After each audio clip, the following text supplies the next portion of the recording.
तो पिछले डिस्कशन में हम तीनों कर्नाटक युद्ध के बारे में चर्चा कर लिए थे डिटेल से, और इस डिस्कशन में अपन देखेंगे कि उन तीनों कर्नाटक युद्ध का महत्व ब्रिटिश ईस्ट इंडिया कंपनी के लिए क्या था।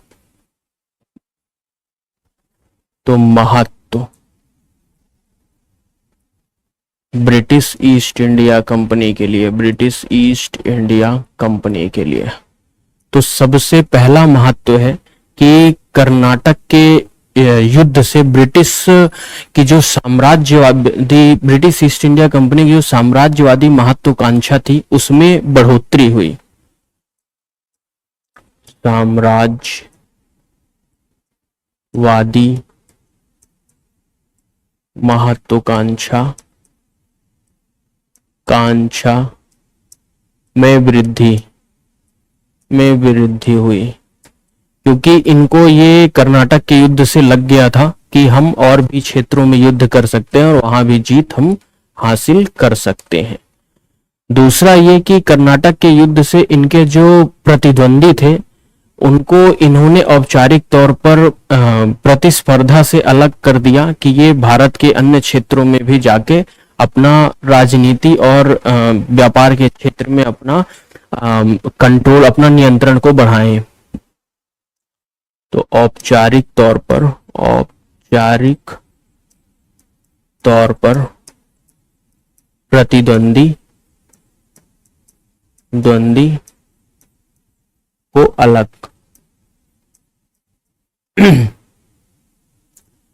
तीसरा है कि ब्रिटिश ईस्ट इंडिया कंपनी को भारत के जो छोटे छोटे साम्राज्य थे उनके राजनीतिक कंडीशन, राजनीतिक स्थिति के बारे में पता चला कि उनमें एकता का अभाव है और उनमें युद्ध भी चलते रहते हैं, जैसे उत्तराधिकार का युद्ध हुआ। तो भारत की तो राजनीतिक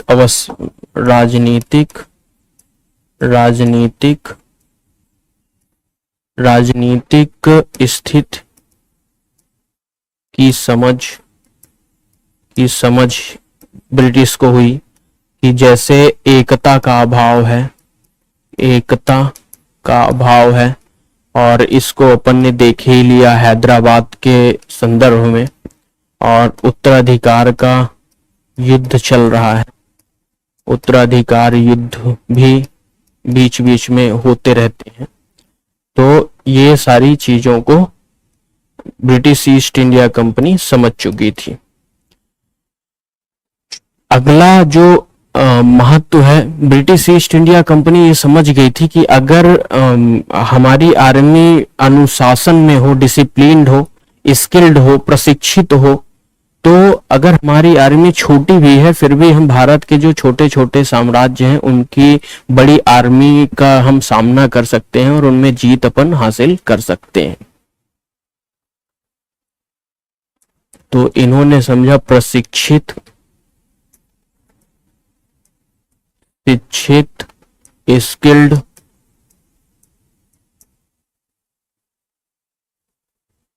आर्मी, सेना का महत्व इन्होंने समझा। और इसके बाद ये समझ गए थे कि जो छोटे साम्राज्य की जो सेनाएं हैं उनको प्रशिक्षण देकर, उन्हें हम स्किल्ड करके, उन्हें कुशल बनाकर, उन्हें हम अपने युद्ध में उनका उपयोग कर सकते हैं।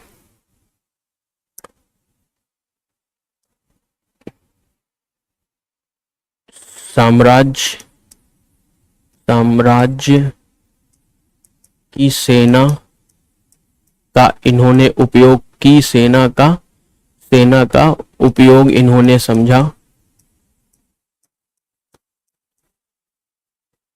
और इसके बाद ब्रिटिश ईस्ट इंडिया कंपनी समझ गई थी कि जो छोटे साम्राज्य हैं उनको हम अपने ऊपर अधीन बनाकर हम उनका आर्थिक लाभ ले सकते हैं। जैसे हैदराबाद के संदर्भ में ब्रिटिश ईस्ट इंडिया कंपनी ने नासिर जंग का साथ दिया, उसको अपने ऊपर निर्भर किया और इस प्रकार से वो ये समझ चुके थे कि इस प्रकार से हम अपने ऊपर निर्भर बनाकर छोटे छोटे साम्राज्यों का आर्थिक हित ले सकते हैं। छोटे साम्राज्यों से आर्थिक हित हम प्राप्त कर सकते हैं। तो ये कर्नाटक युद्ध का महत्व है, जिस महत्व को ब्रिटिश ईस्ट इंडिया कंपनी समझ गई और इन्हीं के आधार पर उसने आगे भी अपने साम्राज्य का विस्तार किया। अब देखते हैं कि ब्रिटिश ईस्ट इंडिया कंपनी जो ब्रिटिश ईस्ट इंडिया कंपनी के सफल होने के पीछे कौन कौन से कारण जिम्मेदार हैं, क्यों आखिर ब्रिटिश ईस्ट इंडिया कंपनी ही सफल हो पाई, अन्य जो दूसरी कंपनियां थी वो इतनी सफल क्यों नहीं हुई, इनके पीछे क्या क्या कारण है, तो इसे देखते हैं। ब्रिटिश ईस्ट इंडिया कंपनी की सफलता के कारण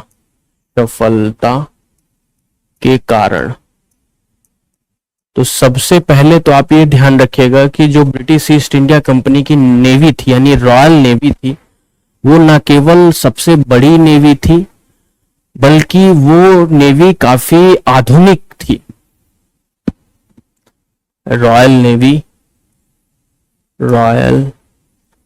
नेवी जो थी सबसे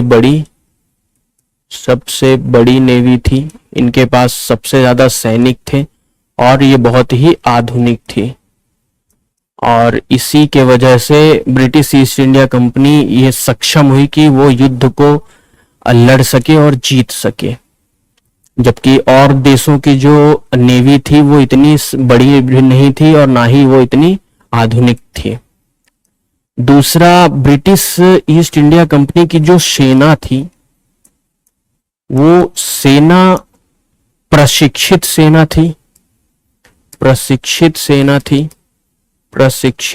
थी, अनुशासनिक सेना थी, सेना में अनुशासन था, शासनिक सेना थी और काफी कुशल सेना थी।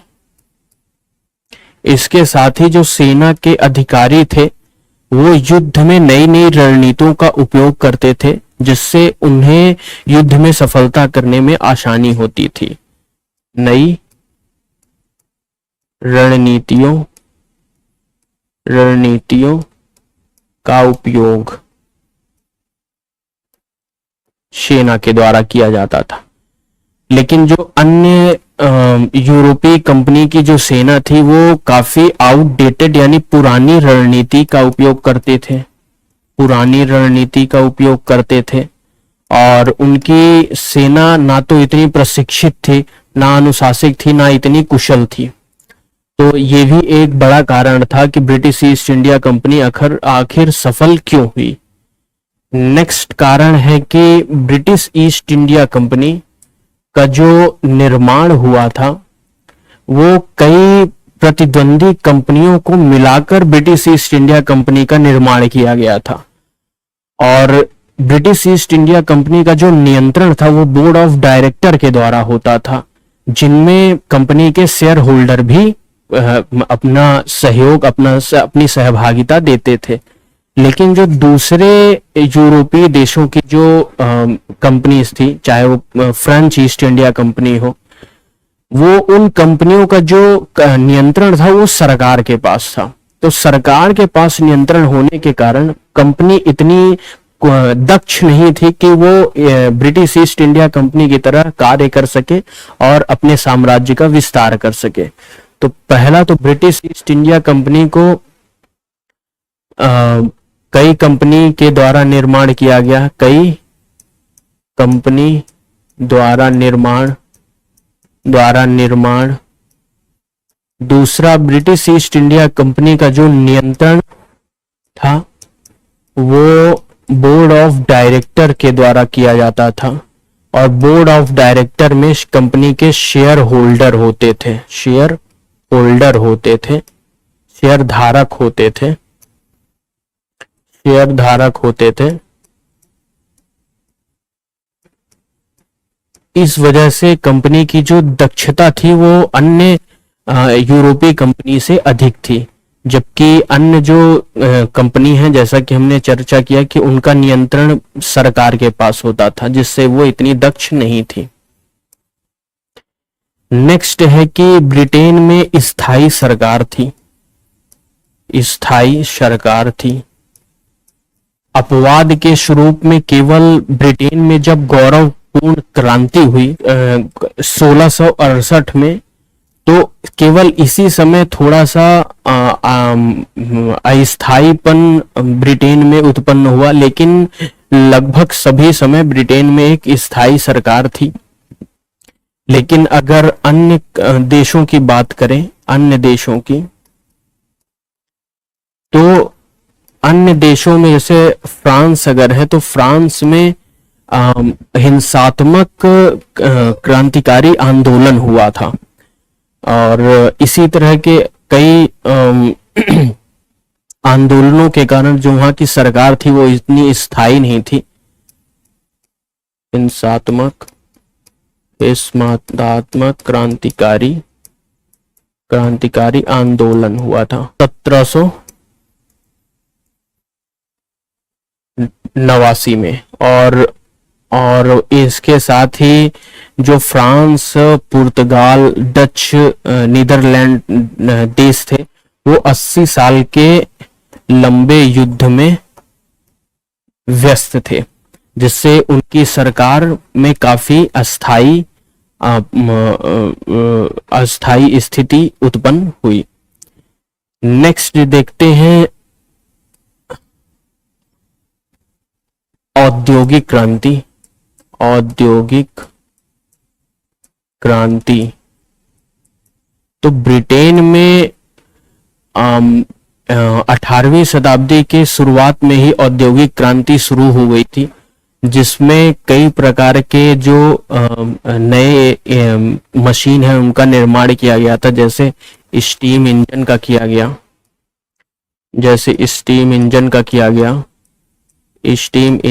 किया गया, और जैसे कपड़ा के क्षेत्र में इलेक्ट्रिक मशीनों का उपयोग किया गया, इलेक्ट्रिक मशीनों का उपयोग किया गया, मशीनों का उपयोग किया गया, और इन सभी के कारण जो उत्पादन था, उत्पादन में काफी ज्यादा बढ़ोतरी हुई, और उत्पादन में बढ़ोतरी के कारण जो संसाधन धन है उनमें बढ़ोतरी हुई, और इन्हीं बढ़ोतरी के कारण ब्रिटिश ईस्ट इंडिया कंपनी के पास पर्याप्त धन और संसाधन था, जिससे इन्होंने साम्राज्य का विस्तार किया। तो ये औद्योगिक क्रांति इस प्रकार से एक महत्वपूर्ण कारण था ब्रिटिश ईस्ट इंडिया कंपनी के मजबूती के पीछे। नेक्स्ट देखते हैं कि ब्रिटिश ईस्ट इंडिया कंपनी धार्मिक क्षेत्रों पर इतना हस्तक्षेप नहीं कर रही थी, वो मुख्य रूप से वाणिज्य और व्यापार के क्षेत्र में ही हस्तक्षेप कर रही थी, राजनीति के क्षेत्र में हस्तक्षेप कर रही थी, जबकि अन्य जो कंपनी है जैसे पुर्तगाली ईस्ट इंडिया कंपनी थी, वो धर्म के क्षेत्र में काफी जोर जबरदस्ती कर रही थी, और हिंदुओं को काफी जोर दिया गया कि वो क्रिश्चियन जो धर्म है उनमें अपना धर्म परिवर्तन कर ले। तो इस स्टेप से भी अन्य जो कंपनियां थी उनके प्रति जो हिंदुओं का जो व्यवहार था वो उतना बढ़िया नहीं था, वो गलत दृष्टि से देखते थे अन्य यूरोपीय कंपनी के सदस्यों को, और पुर्तगाली विघटन के पीछे एक ये महत्वपूर्ण कारण भी है कि उन्होंने धर्म के क्षेत्र में काफी ज्यादा हस्तक्षेप किया। धार्मिक क्षेत्र, तो ब्रिटिश ईस्ट इंडिया कंपनी जो थी, ब्रिटिश ईस्ट इंडिया कंपनी इतना हस्तक्षेप नहीं कर रही थी या नगण्य कर रही थी, जबकि जो अन्य कंपनियां थी वो काफी ज्यादा मात्रा में कर रही थी, ज्यादा मात्रा में। तो एक ये हुआ। अगला कारण है ब्रिटिश ईस्ट इंडिया कंपनी के मजबूत होने का, सफल होने का, कि ब्रिटिश ईस्ट इंडिया कंपनी जो ब्रिटेन के मनी मार्केट थे उन्हें उनसे वो ऋण लेती थी युद्ध करने के लिए। ब्रिटेन विश्व का पहला एक ऐसा देश है जहां सबसे पहले सेंट्रल बैंक की स्थापना की गई और सेंट्रल बैंक के द्वारा जो गवर्नमेंट बॉन्ड थे वो उन्हें मनी मार्केट में इशू किया जाता था। ये आश्वासन दिया जाता था कि आपको एक अच्छा रिटर्न दिया जाएगा और उसके बदले सेंट्रल बैंक धन को एकत्रित करता था और वो सरकार को देता था। और उनमें जो शेयर होल्डर थे उनके भी धन को एकत्रित करके कंपनी को दिया जाता था, जिससे कंपनी के पास पर्याप्त मात्रा में धन होने के कारण कंपनी को युद्ध करने में काफी आसानी होती थी, काफी अच्छे से वो युद्ध संसाधन के साथ कर सकते थे। ऋण बाजार, बाजार का उपयोग